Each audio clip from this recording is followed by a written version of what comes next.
Hello दोस्तों, स्वागत है आपका एक और नई वीडियो में। तो दोस्तों आज हम बात करेंगे यूनिट 2 से। आज बात करेंगे यानी कि यूनिट 2 से सतत एवं व्यापक मूल्यांकन, परीक्षण, निर्माण, बुद्धि, व्यक्तित्व और मूल्यांकन पर जो है आज एमसीक्यूज देखेंगे। ये काफ़ी इंपॉर्टेंट सेशन रहने वाला है आज का, और वीडियो के एंड तक ज़रूर बने रहें। और दोस्तों साथ ही साथ जो है आप लोग जो है पर क्वेश्चन जो है आपका फर्स्ट से लेकर लास्ट तक हर क्वेश्चन का आप आंसर ज़रूर करें, और आपने कितने क्वेश्चन सही किए ये कमेंट बॉक्स में ज़रूर कमेंट करें। चलिए स्टार्ट करते हैं, पहला क्वेश्चन देखते हैं। देखिए पहला क्वेश्चन क्या है दोस्तों, पहला है देखिए मूल्यांकन का शाब्दिक अर्थ है। ठीक है, यानी कि मूल्यांकन का शाब्दिक अर्थ क्या है? जांचना, परीक्षा लेना, मूल्य का अंकन या विश्लेषण। तो आप सभी जानते हैं मूल्यांकन का जो शाब्दिक अर्थ होता है क्या होता है? मूल्य का अंकन। ठीक है, मूल्य का अंकन करना यानी कि मूल्यांकन। क्लियर हो गया। दूसरा क्वेश्चन देखिए, आंसर करने की कोशिश कीजिए। क्वेश्चन नंबर 2, मूल्यांकन हमें यह बताता है कि बालक ने किस सीमा तक किन उद्देश्यों को प्राप्त किया है। तो यह कथन किसका है? ठीक है, देखिए दांडेकर, रेमर्स, हन्ना या कोठारी आयोग। तो राइट आंसर क्वेश्चन नंबर 2 का क्या रहेगा बताइए। मूल्यांकन हमें यह बताता है कि बालक ने किस सीमा तक किन उद्देश्यों को प्राप्त किया है। तो ये कथन किसका है? तो ये कथन है आपका दांडेकर का। ठीक है, ये आपका राइट रहेगा क्वेश्चन नंबर 2 का। तो दोस्तों हम ज़्यादा इसमें डिटेल में बात नहीं करेंगे, क्वेश्चन और आंसर देखेंगे। ठीक है, और साथ ही साथ आप नोट भी करते रहें। देखिए क्वेश्चन नंबर 3 की बात करें, मूल्यांकन के क्षेत्र के अंतर्गत व्यक्ति के व्यक्तित्व का कौन सा पक्ष आता है? क्या रहेगा इसका आंसर बताइए क्वेश्चन नंबर 3 का। मूल्यांकन के क्षेत्र के अंतर्गत जो है व्यक्ति के व्यक्तित्व का कौन सा पक्ष आता है? ज्ञान, बोध, सूचना या उपरोक्त सभी। तो क्वेश्चन नंबर 3 का राइट आंसर क्या रहेगा? राइट आंसर रहेगा उपरोक्त सभी। ठीक है, यानी कि मूल्यांकन के क्षेत्र के अंतर्गत जो है व्यक्ति के व्यक्तित्व का कौन सा पक्ष आता है? ज्ञान पक्ष, बोध पक्ष, सूचना, तीनों आते हैं। ठीक है, तो डी आपका राइट रहेगा। क्वेश्चन नंबर 4 की बात करें, मूल्यांकन का कार्य है। तो देखिए मूल्यांकन का क्या कार्य है, क्यों हम मूल्यांकन करते हैं? ठीक है, छात्रों का वर्गीकरण करना, शिक्षण व्यू रचना का विकास करना, सी देखिए बालकों की व्यक्तिगत विभिन्नताओं का पता लगाना, या सभी। तो राइट आंसर क्वेश्चन नंबर 4 का क्या रहेगा? मूल्यांकन का, यानी कि हम मूल्यांकन क्यों करते हैं, मूल्यांकन किस लिए किया जाता है बच्चों का? देखिए छात्रों का वर्गीकरण कर सकते हैं, शिक्षण व्यू रचना का विकास करना, और बालकों की जो व्यक्तिगत जो विभिन्नताएं हैं उनका पता लगाना। तो राइट आंसर आपका डी रहेगा, सभी। उसके बाद देखिए क्वेश्चन नंबर 5 की बात करें तो 5 देखिए सतत एवं व्यापक मूल्यांकन का उद्देश्य होना चाहिए, यानी कि सतत एवं व्यापक मूल्यांकन का उद्देश्य क्या होना चाहिए ये पूछा है। ऑप्शन देखिए, शिक्षार्थियों की त्रुटियां निकालना, दूसरा देखिए शिक्षार्थियों की उपलब्धि मापना, तीसरा देखिए सीखने में होने वाली कमियों का निदान और उपचार करना, या यह निर्णय लेना कि क्या विद्यार्थी को अगली कक्षा में प्रोन्नत किया जाना चाहिए कि नहीं। तो देखिए सतत एवं व्यापक मूल्यांकन का क्या उद्देश्य है? तो राइट आंसर क्वेश्चन नंबर 5 का क्या रहेगा? सीखने में होने वाली कमियों का क्या करना? निदान और उपचार करना। ठीक है, ये उद्देश्य है आपका सतत एवं व्यापक मूल्यांकन का। ठीक है, याद रखें इसको। सतत एवं व्यापक मूल्यांकन का क्या उद्देश्य है? यानी कि जो बच्चे सीखते हैं, सीखने में जो बच्चों को कठिनाई आती है या जो बच्चों में कमियां हैं उसका क्या करना? निदान करना, उसका उपचार करना। ठीक है, सी इसका राइट रहेगा क्वेश्चन नंबर 5 का।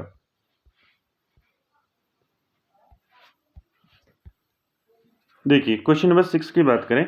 6 है देखिए, भारत में शिक्षा के क्षेत्र में मूल्यांकन का कार्य जो है प्रारंभ हुआ था। ठीक है, भारत में बात हो रही है, भारत में जो है शिक्षा के क्षेत्र में जो मूल्यांकन है या मूल्यांकन का कार्य जो है कब प्रारंभ हुआ। ठीक है, ऑप्शन है आपके देखिए 1947 के बाद, 1986 के बाद, 1960 के बाद, या आपका 2005 के बाद। तो राइट आंसर क्या रहेगा आपका क्वेश्चन नंबर 6 का? भारत में शिक्षा के क्षेत्र में मूल्यांकन का जो कार्य है वो प्रारंभ हुआ था। कब हुआ था? ये हुआ था 1960 के बाद। ठीक है, 1960 के बाद जो है मूल्यांकन का कार्य जो है भारत में प्रारंभ हुआ था। अगला क्वेश्चन देखिए, सतत एवं व्यापक मूल्यांकन में जो है व्यापक मूल्यांकन शब्दावली का तात्पर्य है। ठीक है, यानी कि सतत एवं व्यापक मूल्यांकन में जो व्यापक है, व्यापक मूल्यांकन, तो व्यापक मूल्यांकन शब्दावली का क्या तात्पर्य है, क्या मतलब है व्यापक मूल्यांकन का? देखिए पहला देखिए सभी विषयों का मूल्यांकन, बी देखिए शैक्षिक क्षेत्र का मूल्यांकन, या तीसरा देखिए शैक्षिक क्षेत्र का मूल्यांकन, या डी देखिए शैक्षिक एवं शैक्षिक क्षेत्र का मूल्यांकन।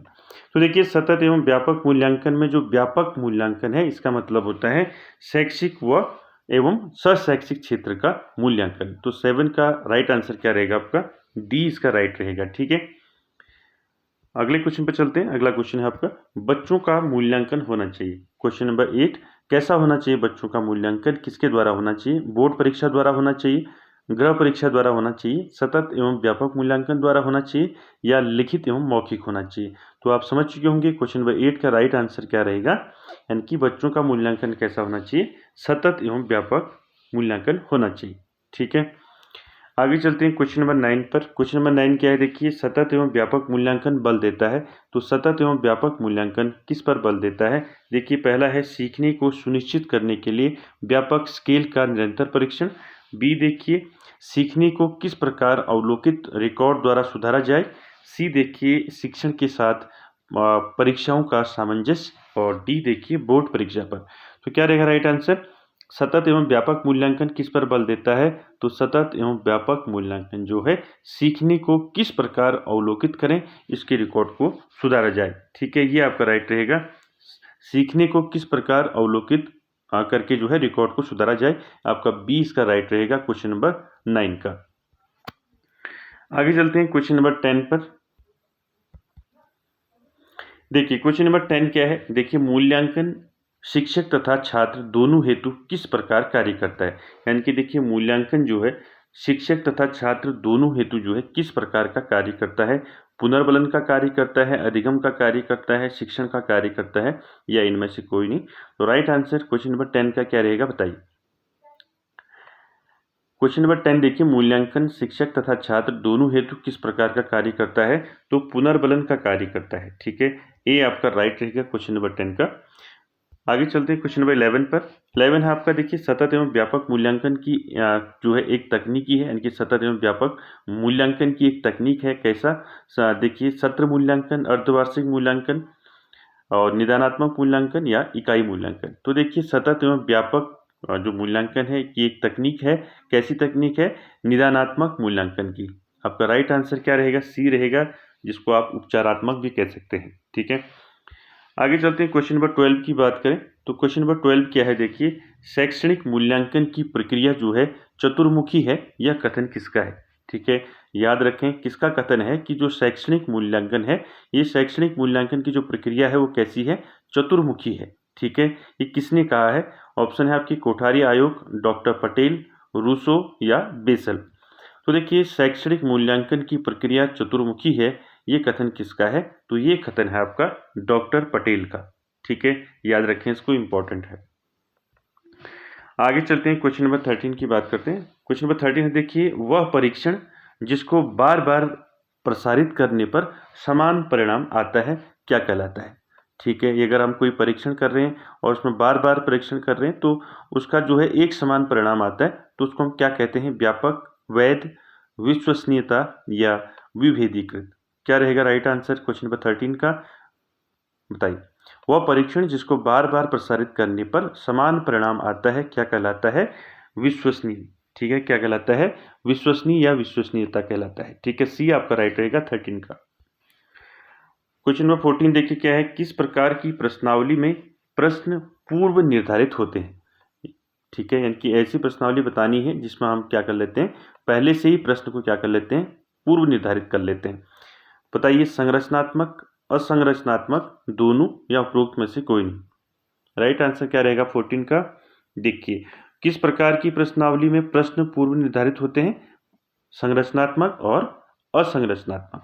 आपका दोनों राइट रहेगा, सी आपका राइट रहेगा इसका। ठीक है, 15 देखिए क्या है? परिणात्मक, परिमाणात्मक उपकरणों में शामिल है। ठीक है, 15 वाला देखिए परिमाणात्मक उपकरणों में शामिल है। क्या है? देखिए परीक्षा, मापनी, निर्धारण मापनी, या उपरोक्त सभी। तो 15 का राइट आंसर क्या रहेगा? उपरोक्त सभी जो है इसमें शामिल है, यानी कि परिमाणात्मक उपकरणों में आपका परीक्षा, मापनी और निर्धारण मापनी तीनों आते हैं। ठीक है, आगे चलते हैं क्वेश्चन नंबर 16 पर।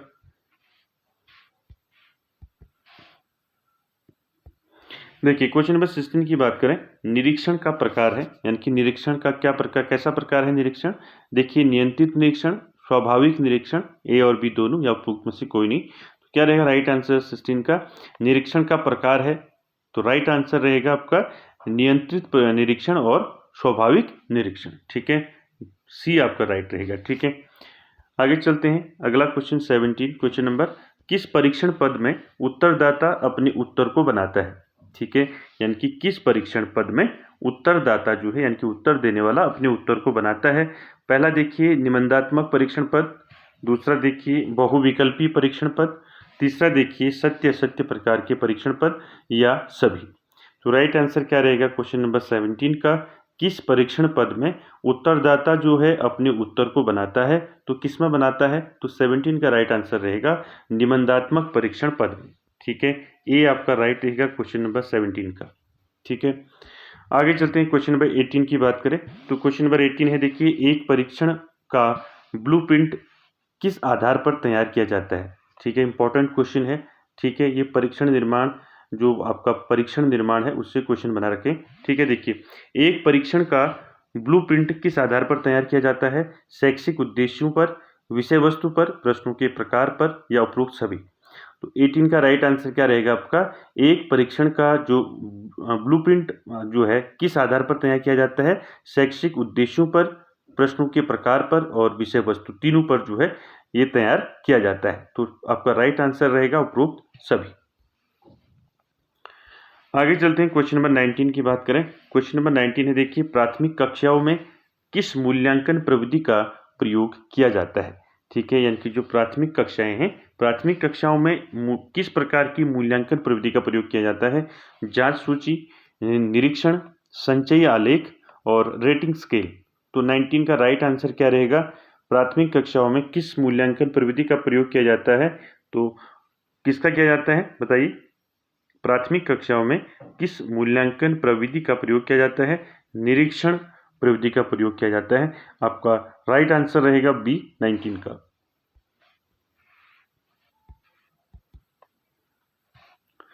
अगला क्वेश्चन देखिए 20, छात्र ड्रिल विधि के आधार पर सीखते हैं। तो क्या सीखते हैं ड्रिल विधि के आधार पर बच्चे, गिनती, पहाड़े, कविता, या उपयुक्त सभी। 20 का राइट आंसर क्या रहेगा, छात्र जो है ड्रिल विधि से क्या सीखते हैं, इसके आधार पर क्या सीखते हैं, गिनती करना सीखते हैं, पहाड़े सीखते हैं और कविता सुनकर आपका सीखते हैं। ठीक है, आपका तीनों आपका राइट रहेगा, उपरोक्त सभी आपका राइट रहेगा क्वेश्चन नंबर 20 का। आगे चलते हैं क्वेश्चन नंबर 21 की बात करें। तो देखिए 21 क्या है, 21 है देखिए साइकोलॉजिकल टेस्टिंग के लेखक कौन है। ठीक है, किस आप ये आपका इंपॉर्टेंट है। देखिए साइकोलॉजिकल टेस्टिंग बुक किसने लिखी है, तो ये लिखी है, किसने लिखी है बताइए, फ्रीमैन, गिलफोर्ड और क्रॉनबैंक या अनस्तसी। बताइए ये बुक जो है किसने लिखी है, साइकोलॉजिकल टेस्टिंग। राइट आंसर क्या रहेगा क्वेश्चन नंबर 21 का, बताइए। तो राइट आंसर रहेगा साइकोलॉजिकल टेस्टिंग के लेखक हैं अनंत, ठीक है, अनस्तसी। ठीक है, डी आपका राइट रहेगा क्वेश्चन नंबर 21 का।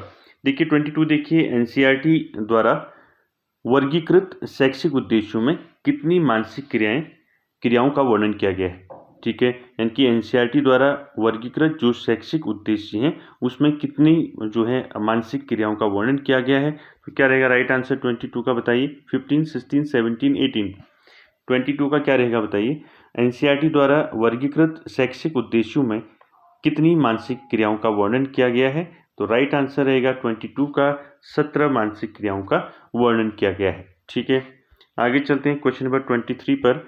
23 है देखिए शैक्षिक उद्देश्य के क्षेत्र में सर्वप्रथम महत्वपूर्ण कार्य ब्लूम ने कब किया था। ठीक है, यानी कि शैक्षिक उद्देश्य के क्षेत्र में सबसे पहले जो है महत्वपूर्ण कार्य जो है ब्लूम ने कब किया था।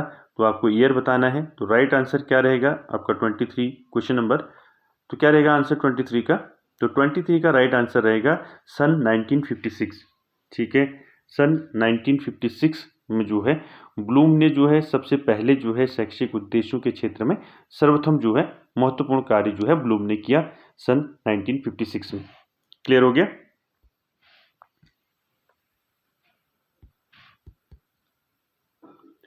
अगला क्वेश्चन है 24, आईक्यू का सूत्र है, यानी कि बुद्धि लब्धि का सूत्र आप सभी जानते हैं, क्या है बताइए, कौन सा ऑप्शन राइट है इसमें? आईक्यू का सूत्र क्या है बताइए? मानसिक आयु बटे वास्तविक आयु इंटू 100 आपका आईक्यू का सूत्र है। तो राइट आंसर है आपका MA बटे CA इंटू 100। ठीक है, इसको याद रखें। आगे चलते हैं क्वेश्चन नंबर 25 है। देखिए, थर्स्टन ने कितने प्रकार की प्राथमिक मानसिक योग्यताओं का प्रतिपादन किया गया है? तो राइट आंसर क्या रहेगा बताइए? थर्स्टन के द्वारा पूछा है, थर्स्टन ने कितने प्रकार की प्राथमिक मानसिक योग्यताओं का प्रतिपादन किया? तो राइट आंसर आपका 25 का क्या रहेगा? 7 जो है मानसिक योग्यताओं का प्रतिपादन किया है थर्स्टन के द्वारा। आगे चलते हैं क्वेश्चन नंबर 26 की बात करें। निम्नलिखित में से कौन सा बुद्धि के मापन को जो है ऋणात्मक रूप से प्रभावित करता है? ठीक है, इंपॉर्टेंट है। देखिए, निम्नलिखित में से कौन सा बुद्धि के मापन को जो है क्या करता है? ऋणात्मक रूप से प्रभावित करता है। तो क्या है बताइए? अवसाद, निद्रा विकार, पदार्थ का उपयोग या उपरोक्त सभी। तो 26 का राइट आंसर क्या रहेगा आपका बताइए? राइट आंसर क्या रहेगा? डी रहेगा, उपरोक्त सभी। ठीक है, यानी कि अवसाद, निद्रा विकार और पदार्थ का उपयोग ये ऋणात्मक ऋणात्मक रूप से प्रभावित करते हैं बुद्धि के मापन को। ठीक है, आगे चलते हैं क्वेश्चन नंबर 27 की बात करें। देखिए 27 क्या है? बुद्धि कार्य करने की एक विधि है, किसने कहा है? मोस्ट इंपॉर्टेंट है। देखिए, बुद्धि कार्य करने की एक विधि है, किसने कहा है बताइए? टर्मन ने कहा है, वुडवर्थ ने कहा है, या वुड्रो ने कहा है, या वॉन ने कहा है? तो राइट आंसर 27 का क्या रहेगा? बुद्धि कार्य करने की एक विधि है, ये कहा है आपका, किसने कहा है? वुडवर्थ के द्वारा कहा गया है। ठीक है, इंपॉर्टेंट है, याद रखें। आगे चलते हैं 28 की बात करें। किसने जो है बुद्धि को विभेद और चयन करने की शक्ति माना है? ठीक है, किसने जो है बुद्धि को विभेद और चयन करने की शक्ति माना है? देखिए, स्काउट के द्वारा कहा गया है, बर्ट के द्वारा कहा गया है, या बकिंघम के द्वारा कहा गया है, या गाल्टन के द्वारा कहा गया है? तो देखिए, किसने कहा है कि बुद्धि को विभेद और चयन करने की शक्ति माना है? किसने माना है? तो 28 का राइट आंसर क्या रहेगा आपका? गाल्टन। ठीक है, डी आपका राइट रहेगा। गाल्टन ने माना है बुद्धि को विभेद और चयन करने की शक्ति। ठीक है, आगे चलते हैं क्वेश्चन नंबर 29 क्या है? देखिए, बुद्धि व्यक्ति की एक समग्र अथवा संपूर्ण मानसिक योग्यता है, यह किसने कहा है? इंपॉर्टेंट है। देखिए, बुद्धि व्यक्ति की एक समग्र अथवा संपूर्ण मानसिक योग्यता है, ये किसने कहा है? ऑप्शन देखिए, बिने, स्टर्न, वेस्लर और बर्ट। तो क्या रहेगा राइट आंसर आपका 29 का राइट आंसर रहेगा आपका स्टर्न के द्वारा कहा गया है कि बुद्धि जो है व्यक्ति की एक समग्र अथवा संपूर्ण मानसिक योग्यता है। आगे चलते हैं क्वेश्चन नंबर 30 पर। बुद्धि का द्विकारक सिद्धांत किसने दिया है? मैंने कई बार आपको बता रखा है। ठीक है, बुद्धि का द्विकारक सिद्धांत किसने दिया है? ठीक है, मैंने अच्छे से आपको बुद्धि का जो चैप्टर है आपका उसको समझा रखा है, वहाँ भी बता रखा है मैंने आपको अच्छे से। ठीक है, बताइए बुद्धि का द्विकारक सिद्धांत किसने दिया है? तो इम्पोर्टेंट है, 30 का राइट आंसर क्या रहेगा? द्विकारक सिद्धांत दिया है स्पीयरमैन ने। ठीक है, आगे चलते हैं क्वेश्चन नंबर 31 पर। भाटिया बैटरी बुद्धि परीक्षण में है। देखिए, जो बुद्धि परीक्षण है भाटिया बैटरी बुद्धि परीक्षण, ये क्या है? इसके चार कितने हैं? 4, 5, 7, 8। इसके उप परीक्षण कितने हैं पूछा है। ठीक है, यानी कि जो भाटिया बैटरी बुद्धि परीक्षण है इसके कितने उप परीक्षण हैं ये पूछा है। तो 31 का राइट आंसर क्या रहेगा? 4, 5, 7, 8। तो क्या रहेगा राइट आंसर? देखिए, भाटिया बैटरी बुद्धि परीक्षण में कितने उप परीक्षण हैं? तो आपका राइट आंसर रहेगा 5 उप परीक्षण है। ठीक है, बी आपका राइट रहेगा। अगला देखते हैं क्वेश्चन नंबर 32 क्या है? देखिए, प्रतिभाशाली आते हैं, यानी कि उनकी IQ कितनी होती है प्रतिभाशाली बालकों की? तो राइट आंसर क्या रहेगा? आप सभी जानते हैं, जिनका IQ 120 से 140 हो, जिनका IQ जो है 110 से यानी कि 110 से 120 हो, या IQ 90 से 110, या IQ जो है 140 से ऊपर हो। तो राइट आंसर क्या रहेगा? प्रतिभाशाली बालक किन्हें कहते हैं? जिनका बुद्धि लब्धि जिनकी कितनी हो? 140 से जिनकी अधिक हो, यानी कि ऊपर हो। ठीक है, डी आपका राइट रहेगा 32 का।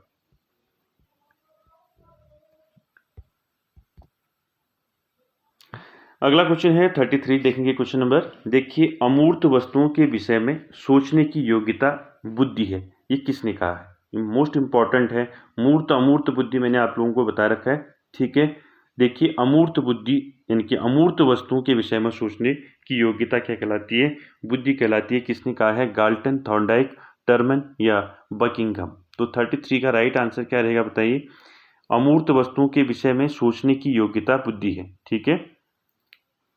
जो चीज़ हमें दिखाई नहीं देती उसे हम बोलते हैं अमूर्त, और जो दिखाई देती है उसे हम मूर्त बोलते हैं, ठीक है। यानी कि अमूर्त का मतलब ऐसी वस्तुएं जो दिखाई नहीं देती हैं, उनके बारे में, उनके विषय में सोचने की जो योग्यता है बुद्धि है। किसने कहा है? ये कहा है टर्मन के द्वारा, ठीक है। सी आपका राइट रहेगा 33 का, ठीक है। आगे चलते हैं 34 पर। 34 देखिए, बुद्धि को 8 योग्यताओं का पुंज किसने कहा है? ठीक है, यानी कि बुद्धि को 8 योग्यताओं का पुंज जो है किसने कहा है? स्पीयरमैन, थर्स्टन, बर्ट या बिनी। तो राइट आंसर 34 का क्या रहेगा? 34 का राइट आंसर रहेगा थर्स्टन, ठीक है। किसने कहा है बुद्धि को 8 योग्यताओं का पुंज? थर्स्टन ने कहा है, ठीक है, याद रखें। आगे चलते हैं क्वेश्चन नंबर 35 पर। देखिए संवेगात्मक बुद्धि के जनक हैं, तो संवेगात्मक बुद्धि के जनक किसे कहा जाता है, किसे माना जाता है? साइमन, स्टर्न, गोल्डमैन या पिनी। तो राइट आंसर क्या रहेगा? संवेगात्मक बुद्धि के जनक हैं, तो संवेगात्मक बुद्धि के जनक कौन है? तो है आपके गोल्डमैन, ठीक है, याद रखें संवेगात्मक बुद्धि के जनक है गोल्डमैन। आगे चलते हैं क्वेश्चन नंबर 36 की बात करें, तो देखिए संवेगात्मक बुद्धि शब्द का प्रयोग किसने किया? ठीक है, अभी आपने देखा संवेगात्मक बुद्धि के जनक कौन थे? इससे प्रीवियस क्वेश्चन में आपने देखा गोल्डमैन थे, ठीक है, यानी कि संवेगात्मक बुद्धि के जनक गोल्डमैन। लेकिन संवेगात्मक बुद्धि शब्द का प्रयोग किसने किया है, ये क्वेश्चन अलग है। तो किसने किया है संवेगात्मक बुद्धि शब्द का प्रयोग? वेस्लर, ओटिस, बिने या डॉक्टर जॉन मेयर तथा पीटर। तो राइट आंसर 36 का क्या रहेगा? 36 का राइट आंसर रहेगा जॉन मेयर तथा पीटर। इन दोनों ने जो है सबसे पहले संवेगात्मक बुद्धि शब्द का प्रयोग किया। चलिए आगे चलते हैं। थॉर्नडाइक के अनुसार कौन सी यांत्रिक बुद्धि कहलाती है? इंपॉर्टेंट है, देखिए थॉर्नडाइक आपने पढ़ रखा है अच्छे से, ठीक है।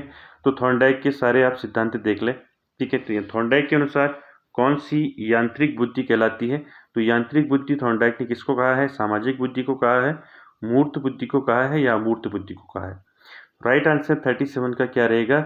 तो 37 का राइट आंसर रहेगा थॉर्नडाइक के अनुसार जो यांत्रिक बुद्धि है वो कहलाती है अमूर्त बुद्धि को जो है थॉर्नडाइक ने क्या कहा है? यांत्रिक बुद्धि कहा है, ठीक है। बी आपका राइट रहेगा 37 का। आगे चलते हैं 38 पर। देखिए गायक बुद्धि किसे कहते हैं? नीचे ऑप्शन देखिए, मूर्त बुद्धि, अमूर्त बुद्धि, सामाजिक बुद्धि या इनमें से कोई नहीं। तो इनमें से किस बुद्धि को जो है गायक बुद्धि कहा जाता है? ठीक है, गायक बुद्धि कहते हैं। किसे कहते हैं बताइए? राइट आंसर क्या रहेगा 38 का? राइट आंसर रहेगा गायक बुद्धि को कहते हैं, यानी कि मूर्त बुद्धि को कहते हैं गायक बुद्धि, ठीक है, याद रखें इंपॉर्टेंट है, ठीक है। गायक बुद्धि किसे कहते हैं? मूर्त बुद्धि को, ठीक है। आगे चलते हैं क्वेश्चन नंबर 39 पर। 39 है, देखिए तरल बुद्धि किसे कहा जाता है? देखिए आनुवांशिक बुद्धि, अर्जित बुद्धि, सामाजिक बुद्धि और राजनीतिक बुद्धि। तो देखिए तरल बुद्धि किसे कहते हैं आप बताइए? ऑप्शन आपके सामने दिए हैं, राइट आंसर क्या रहेगा बताइए 39 का? तरल बुद्धि किसे कहा जाता है बताइए? बताइए तरल बुद्धि किसे कहा जाता है? तो तरल बुद्धि कहा जाता है आपका आनुवांशिक बुद्धि को, ठीक है। आनुवांशिक बुद्धि को क्या कहा जाता है? तरल बुद्धि कहा जाता है, ठीक है, याद रखें इसको। आगे चलते हैं क्वेश्चन नंबर 40। ठोस बुद्धि किसे कहा जाता है? अर्जित बुद्धि को कहा जाता है, आनुवांशिक बुद्धि को, सामाजिक या राजनीतिक? तो देखिए ठोस बुद्धि किसे कहा जाता है बताइए? 40 का राइट आंसर क्या रहेगा? ठोस बुद्धि कहा जाता है अर्जित बुद्धि को, ठीक है। जो अर्जित बुद्धि होती है, जिसको हम अर्जन करते हैं जिस बुद्धि का, उसको हम कहते हैं ठोस बुद्धि, ठीक है, याद रखें इसको। उसके बाद देखिए अगला क्वेश्चन 41 इंपॉर्टेंट है, मैंने बताया है आपको ये क्वेश्चन। देखिए बालू का सिद्धांत बुद्धि के किस सिद्धांत को कहा जाता है? ठीक है, मैंने बताया था आपको कि किस सिद्धांत को बालू का सिद्धांत भी कहते हैं। तो आपने बताना है कि बालू का सिद्धांत बुद्धि के किस सिद्धांत को कहा जाता है? ऑप्शन है एक कारक सिद्धांत, बहुकारक सिद्धांत, त्रितत्व सिद्धांत या त्रिआयामी सिद्धांत। मैंने आपको बताया था बालू का सिद्धांत बॉ से आप याद रखें, ठीक है, बालू और बहुकारक बॉ, ठीक है, याद रखें। बालू का सिद्धांत जो है बुद्धि के किस सिद्धांत को कहा जाता है? बहुकारक सिद्धांत को कहा जाता है। बी आपका राइट रहेगा, ठीक है। आगे चलते हैं क्वेश्चन नंबर 42 पर। ठीक है, 42 की बात करें तो किस सिद्धांत को जो है बुद्धि संरचना मॉडल के नाम से भी जाना जाता है? बताइए, किस सिद्धांत को कहते हैं बुद्धि संरचना मॉडल? बताइए, ऑप्शन दिए हैं त्रिआयामी सिद्धांत, समूह तत्व सिद्धांत, बहुखंड सिद्धांत या एक तत्व सिद्धांत। तो राइट आंसर 42 का क्या रहेगा? बुद्धि संरचना मॉडल किस सिद्धांत को कहते हैं? तो राइट आंसर रहेगा 42 का त्रिआयामी सिद्धांत को कहते हैं। ठीक है, त्रिआयामी सिद्धांत किसका है? ये है गिलफोर्ड का। ठीक है, ये आपका राइट रहेगा। बुद्धि संरचना मॉडल किस सिद्धांत को कहते हैं? त्रिआयामी सिद्धांत को कहते हैं। ठीक है, त्रिआयामी सिद्धांत किसने दिया है? ये दिया है गिलफोर्ड के द्वारा। ठीक है, आगे क्वेश्चन वही है, देखिए 43। गिलफोर्ड के सिद्धांत को किन नामों से जाना जाता है? ठीक है, इनको आप याद रखेंगे। देखिए, गिलफोर्ड के सिद्धांत को त्रिविमीय सिद्धांत कहते हैं, त्रिआयामी सिद्धांत कहते हैं और त्रिआमी सिद्धांत भी कहते हैं। ठीक है, तो राइट आंसर रहेगा आपका उपयुक्त सभी। ये सारे सिद्धांत जो है किसके हैं? गिलफोर्ड के। ठीक है, किन नामों से जाना जाता है गिलफोर्ड के सिद्धांतों को? त्रिआयामी, त्रिआमी और त्रिविमीय सिद्धांत। ठीक है, याद रखें। क्वेश्चन नंबर 44 की बात करें तो 44 है, यदि किसी बालक की शारीरिक आयु जो है 10 वर्ष तथा मानसिक आयु 13 वर्ष है तो उसकी बुद्धि लब्धि यानी कि उसकी IQ क्या होगी? चलिए इसका आंसर बताइए। मैंने अभी आपको IQ का सूत्र बताया था, उसी सूत्र में आपने इसको रखना है। ठीक है, ठीक है, IQ बराबर मानसिक आयु बट्टे वास्तविक आयु इंटू 100। इसमें रखिए इसको, कितना आता है आंसर बताइए। कितना आएगा आंसर बताइए। यदि किसी बालक की शारीरिक आयु कितनी है? 10 वर्ष है और मानसिक आयु कितनी है? 13 वर्ष है, तो उसकी बुद्धि लब्धि IQ कितनी होगी? मैंने बताया आपको IQ बराबर क्या होता है? मानसिक आयु बट्टे वास्तविक आयु इंटू 100। ठीक है, मानसिक आयु कितनी है? मानसिक आयु है आपकी 13। ठीक है, और वास्तविक आयु कितनी है? 10। ठीक है, इंटू 100 करना है। ठीक है, कितना हो जाएगा? 0 से 0 कट गया तो कितना हो जाएगा?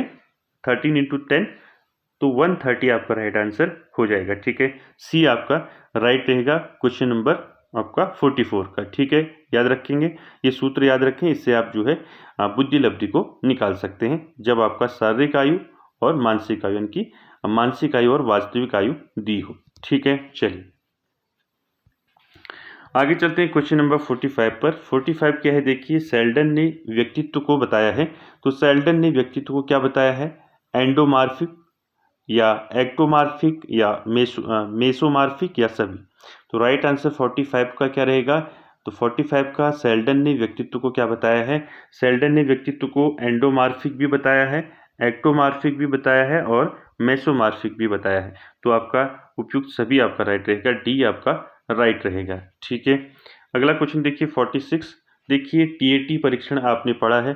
TAT परीक्षण से व्यक्ति का कौन सा गुण मापा जाता है? ठीक है, मैंने आपको परसों बताया था, थीमेटिक परसेप्शन टेस्ट परसों आपको बताया था इसके बारे में अच्छे से, कब चलाए। ठीक है, और कितने कार्ड होते हैं इसमें, ये सारी जानकारी मैंने बताई थी आपको। देखिए, TAT से व्यक्ति यानी कि TAT परीक्षण से व्यक्ति का कौन सा गुण मापा जाता है? तो आप सभी जानते हैं 46 का राइट आंसर क्या रहेगा? व्यक्तित्व का। ठीक है, यानी कि व्यक्तित्व का मापन किया जाता है इस परीक्षण से यानी कि TAT परीक्षण से। आगे चलते क्वेश्चन नंबर 47 की बात करें। एक बालक अनुपयोगी प्लास्टिक थैलियों से कलात्मक वस्तु बनाता है तो वह दर्शाता है। ठीक है, 47 देखिए अच्छे से क्वेश्चन। एक बालक जो है अनुपयोगी प्लास्टिक थैली यानी कि जो उपयोग की नहीं है, प्लास्टिक उपयोग में नहीं आती हैं जो, उन थैलियों को जो है, उन थैलियों से जो है एक बालक क्या करता है? कलात्मक वस्तु बनाता है। तो वो क्या दर्शाता है? प्रतिभा, दार्शनिकता, कुशलता या सृजनशीलता। तो 47 का राइट आंसर क्या रहेगा? तो बच्चा जो है क्या दर्शाता है? सृजनशीलता को दर्शाता है। ठीक है, आगे चलते हैं क्वेश्चन नंबर 48 की बात करें। निम्न में कौन सी प्रक्रिया जो है कौन सी प्रक्रिया परीक्षण की विश्वसनीयता को प्रभावित करती है? इंपॉर्टेंट है, कौन सी प्रक्रिया है परीक्षण की जो परीक्षण की विश्वसनीयता को प्रभावित करती है? प्रशासन, अंकन, परीक्षण की लंबाई या अनुदेश। तो राइट आंसर 48 का क्या रहेगा? कौन सी प्रक्रिया परीक्षण की विश्वसनीयता को प्रभावित करती है? तो राइट आंसर रहेगा 48 का अंकन। ठीक है, अंकन जो है विश्वसनीयता को क्या करता है? प्रभावित करता है। आगे चलते हैं क्वेश्चन नंबर 49 पर। 49 है, उपलब्धि परीक्षण का प्रयोग होता है। किसे बोलते हैं हम उपलब्धि परीक्षण, और इसका प्रयोग होता है, क्या प्रयोग होता है उपलब्धि परीक्षण का, क्या तथा कितना अधिगम हुआ है, यानी कि बच्चे ने कितना और सीखा है बच्चे ने, और कितना अधिगम हुआ है, तथा अधिगमकर्ता यानी कि जो विद्यार्थी है, जो सीखने वाला है, अधिगमकर्ता की कमजोरी जानने के लिए। तो देखिए उपलब्धि परीक्षण का प्रयोग किया जाता है दोनों में, ठीक है, यानी कि क्या तथा कितना अधिगम हुआ है बच्चे का, और अधिगमकर्ता की कमजोरी यानी कि बच्चे की जो वीकनेस है, जो कमजोरी है, उसको जानना, ठीक है। तो आपका सी राइट रहेगा, ए और बी दोनों। क्वेश्चन नंबर 50 की बात करें, क्वेश्चन नंबर 50 है परीक्षण निर्माण का प्रथम चरण, ठीक है। तो देखिए परीक्षण निर्माण का प्रथम चरण कौन होता है, कौन सा होता है, मानक निर्धारण, परियोजना निर्माण, एकांश लेखन, या उपरोक्त में से कोई नहीं। तो 50 का राइट आंसर क्या रहेगा बताइए, बताइए। परीक्षण निर्माण का प्रथम चरण, 50 का राइट आंसर क्या रहेगा आपका। तो देखिए परीक्षण निर्माण का प्रथम चरण होता है परियोजना निर्माण, ठीक है, बी आपका राइट रहेगा क्वेश्चन नंबर 50 का। आगे चलते हैं, अगला क्वेश्चन है 51, पुनर्परीक्षण विधि का प्रयोग किया जाता है मापने के लिए। किस चीज को मापने के लिए प्रयोग किया जाता है, परीक्षण पुनर्परीक्षण विधि का, याद रखें, परीक्षण और पुनर्परीक्षण विधि का प्रयोग किया जाता है। किसको मापने के लिए किया जाता है, व्यापकता, वैधता, विश्वसनीयता, या वस्तुनिष्ठता। तो राइट आंसर क्या रहेगा इसका बताइए, 51 का राइट आंसर रहेगा विश्वसनीयता को मापने के लिए परीक्षण पुनर्परीक्षण विधि का प्रयोग किया जाता है, याद रखें। आगे चलते हैं, क्वेश्चन नंबर 52 है। देखिए 52 क्या है, किसने कहा है, ठीक है, देखिए किसने कहा है, कोई परीक्षण उस सीमा तक वैध है जहां तक वह अपने उद्देश्य का मापन करता है। ये किसने कहा है परीक्षण के संदर्भ में, तो किसने कहा है बताइए, कोई परीक्षण उस सीमा तक वैध है जहां तक वह अपने उद्देश्य का मापन करता है। तो राइट आंसर क्या रहेगा, किसने कहा है, गैरेट, फ्रीमैन, गिलफोर्ड, या क्रॉनबेक। तो राइट आंसर 52 का क्या रहेगा, तो ये कहा है, गिलफोर्ड ने कहा है कि कोई परीक्षण उस सीमा तक वैध है जहां तक वह अपने उद्देश्य का मापन करता है, ठीक है। आगे चलते हैं क्वेश्चन नंबर 53 पर। 53 है, देखिए किसके द्वारा प्रस्तावित किया गया है कि प्रत्येक छात्र का प्रारंभिक कक्षा से ही संकलित गणना कार्ड होना अत्यंत आवश्यक है, ठीक है, यानी कि बच्चों के पास जो गणना कार्ड होता है, तो किसने कहा है, किसके द्वारा प्रस्तावित किया गया है कि प्रत्येक छात्र का प्रारंभिक कक्षा में, ठीक है, प्रारंभिक कक्षा से ही क्या होना चाहिए, गणना कार्ड जो है होना अति आवश्यक है। ये किसने कहा है, शिक्षा आयोग ने कहा है, ज्ञान आयोग ने कहा है, शिक्षा नीति ने कहा है, या विश्वविद्यालय अनुदान आयोग, जिसे हम यूजीसी के नाम से भी जानते हैं। तो किसने कहा है बताइए, किसके द्वारा प्रस्तावित किया गया है कि प्रत्येक छात्र का प्रारंभिक कक्षा से ही क्या होना चाहिए, संकलित गणना कार्ड होना चाहिए। ये किसने कहा है, तो ये क्या कहा है आपका, विश्वविद्यालय अनुदान आयोग के द्वारा कहा गया है। डी आपका राइट रहेगा क्वेश्चन नंबर आपका 53 का। 54 देखिए आज का आखिरी क्वेश्चन है, किसी परीक्षण की जो है विश्वसनीयता जितनी अधिक होगी उसकी वैधता क्या होगी, सामान्य होगी, कम होगी, बराबर होगी, अधिकतम होगी। तो देखिए किसी परीक्षण की विश्वसनीयता जितनी अधिक होगी उसकी वैधता भी क्या होगी, उतनी ही अधिक होगी, ठीक है, अधिकतम होगी। तो डी आपका राइट रहेगा क्वेश्चन नंबर 54 का, ठीक है। तो दोस्तों ये थे आज के क्वेश्चन जहां पर हमने 54 क्वेश्चन पर बात की। आई होप आपको समझ में आई होंगी, और वीडियो कैसी लगी कमेंट बॉक्स में जरूर कमेंट करें। Thank you very much.